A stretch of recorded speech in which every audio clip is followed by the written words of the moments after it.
বনগাঁর অন্যতম একটা ঐতিহ্যপূর্ণ ক্লাব হলো রেডপাড়া স্পোর্টিং ক্লাব। এই রেডপাড়া স্পোর্টিং ক্লাবের নাম খেলার জগতের সাথে জড়িত সমস্ত মানুষের সাথেই পরিচিত। আমরা এই মুহূর্তে রয়েছি রেডপাড়া স্পোর্টিং ক্লাবে এবং আমাদের সাথে রয়েছেন ক্লাবের সদস্যরা, ওনাদের সাথে কথা বলবো। নমস্কার, আপনার নাম? আমার নাম সৌম্যদীপ রায়। আমি দেশের সময়কে জানাই শুভ শারদীয়ার প্রীতি শুভেচ্ছা।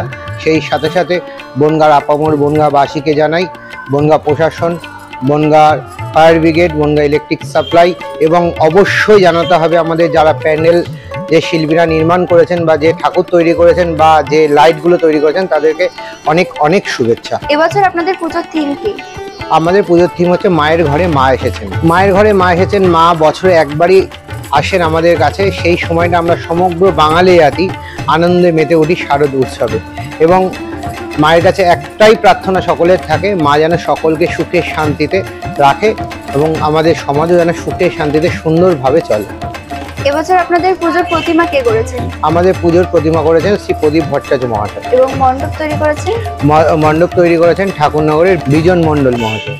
কি বলবেন সবাইকে, দর্শকদের বলবো আসুন। আমরা করোনার পরে একটুখানি পুজোটা অফ করেছিলাম, কারণ হচ্ছে আমাদের বনগাঁর মানুষের দুঃখ এবং সারা বিশ্বের দুঃখের সাথে সাথে আমরাও সেই জায়গাটায় উৎসবটা আনন্দে মেতে উঠতে পারিনি। এবছর আমরা পুনরায় আবার সে আনন্দে মেতে উঠেছি।